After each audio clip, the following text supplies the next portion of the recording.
Hi, it's Ilona here. I've had some second thoughts about how I mounted the Cattleya on my Kool-logs.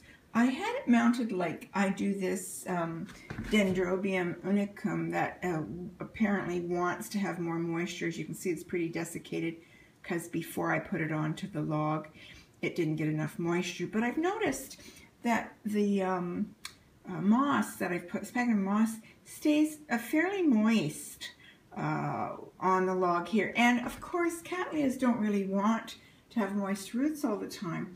So what I did here is I just pulled, you see there's some nice little roots there developing, and I thought it doesn't want to be moist all the time. So I simply pulled out most, oh, you can't see, it's the light. Sorry, I apologize for the light here.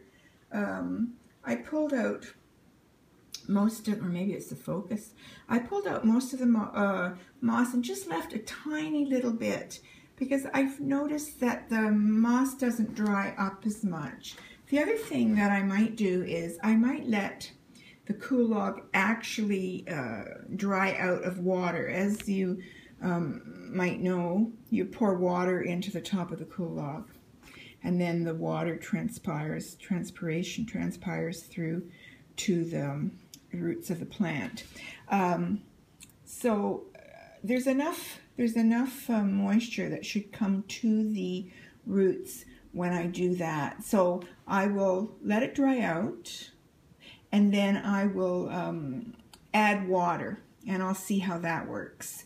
And because in the instructions in the Kool-log, it says that it's okay to let the Kool-logs dry out, the plants dry out. Some plants like the dry out, like to be dried out. So I'm going to experiment with this little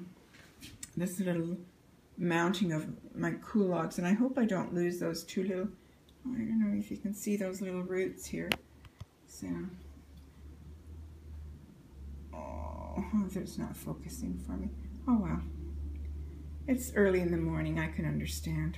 So anyway, I just wanted to share that with you because I think you can mount orchids that like to have their roots dried as well. Because in the winter, when the dendrobiums want to have a bit drier, any orchid that wants a bit drier, I'm going to try that because I can just mist the outside as well.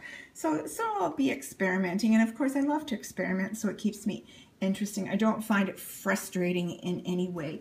So I hope I've given you some more thought for how to mount the orchids on this little Kool-log.